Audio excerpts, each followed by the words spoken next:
Donc, c'est dit dans la Bible, Jésus était dans un certain lieu, en train de prier, en Luc 11. Et lorsqu'il a achevé, un de ses disciples lui dit, Seigneur, enseigne-nous à prier, comme Jean a enseigné ses disciples. Les apôtres étaient avec Jésus pendant un bout de temps, ils ont vu des miracles, ils ont vu, Jésus a changé l'eau en vin, il est en train de faire, guérir les gens, faire tellement de prodiges. Et c'était tellement éblouissant, c'est comme, ils ont vu quelque chose de tellement, wow, tu sais, des choses qu'ils n'ont jamais vues auparavant.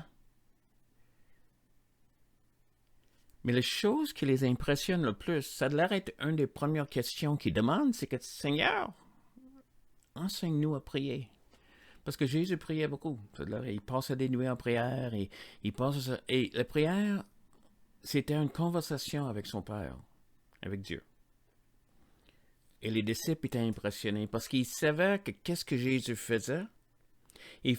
Jésus a dit, je ne fais rien, excepté qu'est-ce que mon Père me dit de faire.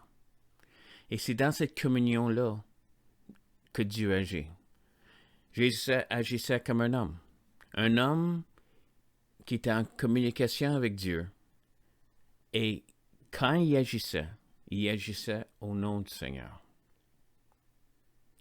Donc, c'est Dieu qui guérissait. C'est Dieu qui chassait des démons. C'est Dieu qui pourvoyait la nourriture pour les 5000. C'est Dieu qui était... Autrement, lui, un homme en train de prier, demandait à Dieu. Et toujours, c'était dans la prière, dans ce temps-là.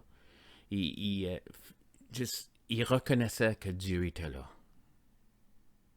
La prière. Et je veux te parler de ça parce que durant ces dernières semaines, nous, dans le monde chrétien, ceux qui connaissent Jésus, il y a un grand appel à ça, à prier pour notre pays, à prier pour le Canada, à prier pour le Québec.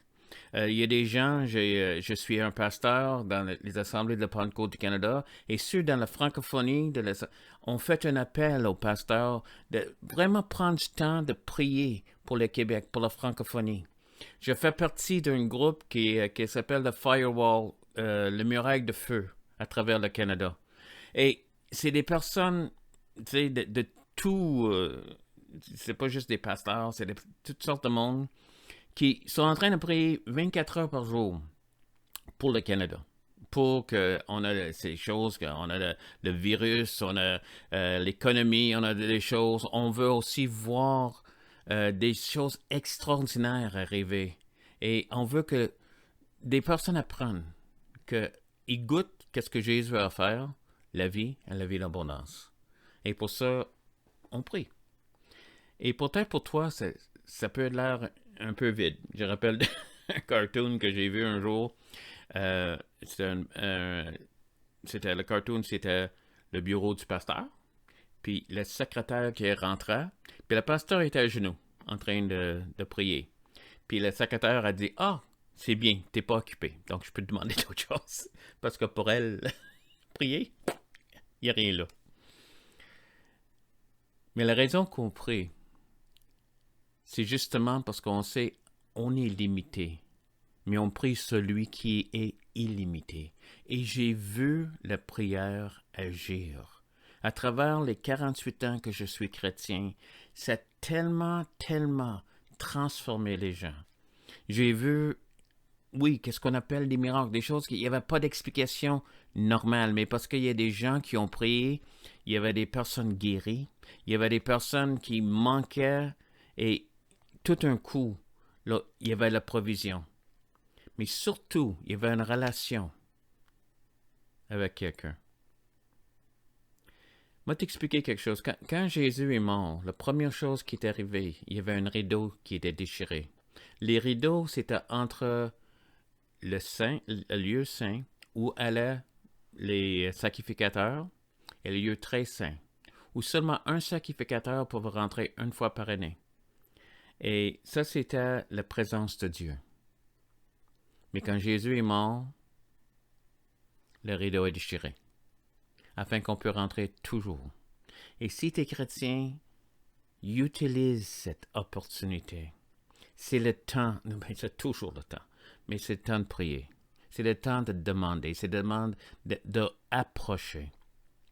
Demander et sera donné. C'est ce que Jésus a promis. Si tu cognes, je vais ouvrir. Un blanc de mémoire encore. Mais à celui qui demande, je le ferai. OK? C'est une promesse de Dieu, mais il veut qu'on demande. L'autre chose dans la prière, il y a cette communion qu'on a avec lui, où la présence réelle de Dieu est là. Et tu peux y goûter. Je le goûte depuis 48 ans. C'est pas juste... la première chose qui m'a attiré à Dieu, c'était cette présence. Et si cette présence aurait quitté, parce que dans ce temps-là, on expérimentait beaucoup avec différentes substances, j'aurais dit, mais c'est juste ça. C'était juste une certaine expérience. Et surtout quand à la main, je l'ai relâché. Mais ça fait 48 ans que je ressens de plus en plus cette présence. Et quand je passe du temps avec lui, il me montre concrètement qui est là. Je fais un appel à tout le monde qui peut m'écouter, que si tu connais Jésus, Dieu veut qu'on prie. Il veut qu'on intercède pour notre pays. Et si ton pays, le Canada, fais-le, moi je suis Canadien, mais pour le pays dans lequel tu es. Et Dieu va agir. On peut bouger la main de Dieu. Et dans ce temps de prière, tu vas approfondir ta relation avec lui. Et sais-tu quoi? Il va aussi te parler. Parce que Dieu parle. Celui qui a créé la langue nous parle. Je t'invite à prier. Merci de m'avoir écouté.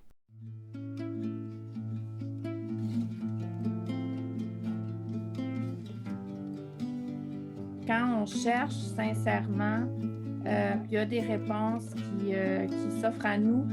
Comment peut-on concevoir, accepter que toutes les autres... OK. Est-ce que quelqu'un d'autre a une réponse? Écoute, non plus, je ne suis pas 100% exact. C'est la réponse. Qu'est-ce que vous pensez? Je n'avais pas de réponse. As-tu d'autres idées? J'ai une réponse. On t'invite à rejoindre. Et si tu as des questions, tu peux les poser. Mais Dieu t'aime. Rappelle-toi, ça, c'est la conclusion qu'on a. Et il veut rencontrer tes besoins. Puis la parole nous dit que Dieu ne rejette pas un cœur brisé puis un esprit contrit.